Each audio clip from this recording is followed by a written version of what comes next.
Welcome back. நீங்கள் பார்த்து ரசித்துக் கொண்டிருப்பது ராஜ் நகைச்சுவையின் காமெடி ராஜாக்கள் வித் மீ மதுரா. எஸ், இந்த செக்மெண்ட்ல நம்ம கூட யார் ஜாயின் பண்ணிருக்காங்கன்னா ஒரு ஸ்பெஷல் கெஸ்ட்.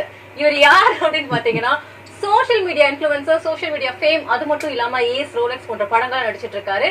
நம்ம வாட்டர்மெலன் ஸ்டார் திவாகர் அவர்கள் தான். Sir, welcome to the show.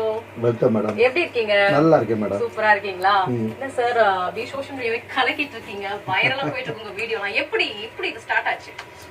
என்னோட ஸ்கூல் லைஃப்ல இருந்தே ட்ராமா, ஆக்டிங் அதெல்லாம் ரொம்ப பிரமாதமாக பண்ணிட்டு இருந்தேன் மேடம். ஸோ அதுக்கப்புறம் வந்து பார்த்தீங்கன்னா காலேஜ் லைஃப்லையும் கண்டினியூ ஆச்சு. இப்போ சோசியல் மீடியாவில் கண்டினியூ ஆகி அந்த சாங்ல வர்ற ஒரு டியூனுக்காக பண்ணியிருந்தேன் மேடம். அது பாத்தீங்கன்னா பயங்கரமா கிளிக் ஆகி அதுல வந்துட்டு அசின பார்த்து இப்படி அவரோட ஸ்டைல அப்படி பண்ணாரு, என்னோட ஸ்டைல நான் பண்ணேன். Okay, super. அண்ட் நம்ம கூட பேசக்காக நேர் காத்துட்டு இருக்காங்க, யாரு பார்த்தலாம். ஒவ்வொரு நிமிஷமும் நானா செதுக்குனது அது எப்படி பாலாஜி சார் பெர்ஃபார்மன்ஸ் பண்ணிருப்பாரு, கதை பண்ணி காமிக்க சொன்னேன். விஜய் சார் லவ் சீன் பண்ணாரா? ஆமா, நீங்க விஜய் சார் மாதிரி ஒரு மாசம் டயலாக் பேசிட்டீங்க. இப்போ வந்துட்டு லவ்ல அப்படி பேசுங்க. கண்டிப்பா மேடம். அவரு சாரோட காதலுக்கு மரியாதையில ரொம்ப பிடிக்கும். ஹலோ.